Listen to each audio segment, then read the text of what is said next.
Արկելի գործընկերներ, բարի գալուստ Հայաստան, հուսով եմ, որ այս 12-րդ նիստը և Խրոնեստի խվեի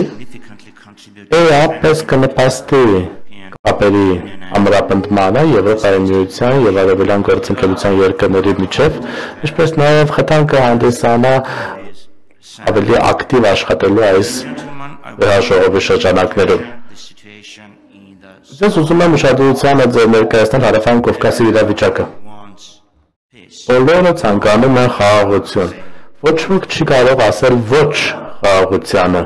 բայց խաղաղության համար և տևական խաղաղության համար այդ խաղաղությունը պետք է լինի արդար, հիմնված արդարության և արտահայտության վրա։ Իսկ արտահայտությունը ինչ է նշանակում, ինչ է պահանջում։ Պահանջում է, որ բոլոր կողմերի կենսաշահերը պաշտպանված և հարգված լինեն, և դա պահանջում է բոլոր կողմերից, երկու կողմերից բարի կամք։ Ցավոք սրտի մենք այդպիսի բարի կամքի նշան չենք տեսնում Ադրբեջանի կողմից։ Ադրբեջանը շարունակում է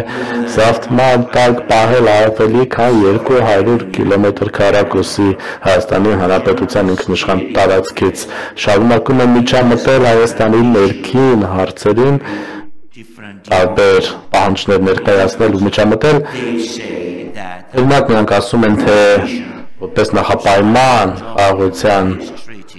համաձայնագրի ստորագրման համար պետք է լինի Հայաստանի Հանրապետության սահմանադրության փոփոխությունը։ Սա դեմ է սկզբունքներին, որոնք Հելսինկյան ակտով հաստատված են կամ ՄԱԿ-ի խորհրդով կամ այլ միջազգային փաստաթղթերով հաստատված են։ Ադրբեջանը շարունակում է օգտագործել Զանգեզուր միջանցք եզրույթը, որը նշանակում է արտատարածքայնություն, ճանապարհի, որը ակնկալվում է, որ կանցնի Հայաստանի տարածքով և կապ կստեղծի Ադրբեջանի և Նախիջևանի միջև։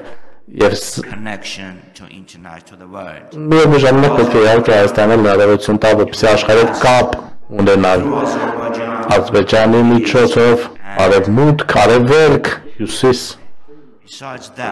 Բացի այդ, եկեք չանտեսենք ճակատագիրը Լեռնային Ղարաբաղի ժողովրդի, եկեք աչք չփակենք էթնիկ շտումների վրա, ցեղասպանության վրա, որը գործել է Ադրբեջանը Լեռնային Ղարաբաղի ժողովրդի դեմ։ Չկա գեթ մեկ հայ այսօր Լեռնային Ղարաբաղում։ Մարդիկ, ովքեր այնտեղ հազարամյակներ են ապրել, տիպողաբար տեղահանվել են։ Արդյոք քաղաքակիրթ աշխարհը Եվրոպան պատրաստվում է աչք փակել սրա վրա։ Արդյոք մենք հանդուրժելու ենք երկակի ստանդարտները, թե պահանջենք, որպեսզի Ադրբեջանը երաշխավորի անվտանգ վերադարձը ժողովրդի իրենց տներ, արժանապատիվ վերադարձ միջազգային մեխանիզմներով և երաշխավորի այս մարդկանց անվտանգությունը։ Մի քանի տասնյակ հայեր իհարկե հիմա բանտում են և դատական գործերով Ադրբեջանում բանտում են։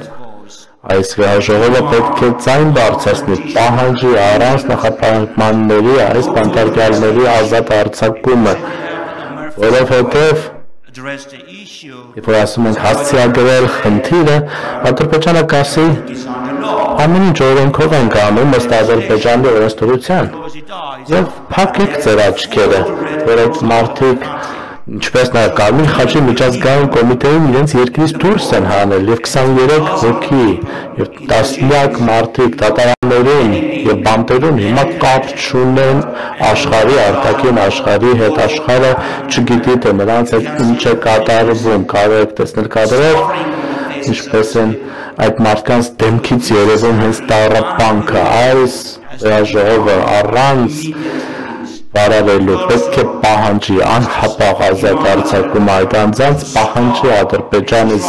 դադարեցնել հայկական մշակութային ժառանգության ավերումը, ինչպես նաև մշակութային հուշարձանի ավերումը, հետևաբար ես փոփոխություն եմ առաջարկում, որ ուղարկենք ուղերձ այս վերաժողովից Ադրբեջանին, որ այս վերաժողովը չի հանդուրժելու այսպիսի անմարդկային գործողություններ Ադրբեջանի ֆաշիստ ռեժիմի կողմից։ Շնորհակալություն Տիկնակ եւ պարոն Նայք։ Շնորհակալություն Արտուրին։ Շնորհակալություն բոլորին, ովքեր խոսեցին։ Եթե կցանկանաք համապատասխան փոփոխություններ անել, հիշեցնում եմ ևս մեկ անգամ, որ փոփոխությունների համար մինչև վաղը առավոտյան 10-ը պետք է ներկայացնեք անգլերեն լեզվով այդ փոփոխությունների առաջարկները եւ հիմա կարող ենք առաջանցնել քվեարկության փուլին։ Հիմա կքվեարկենք ձեռք բարձրացնելով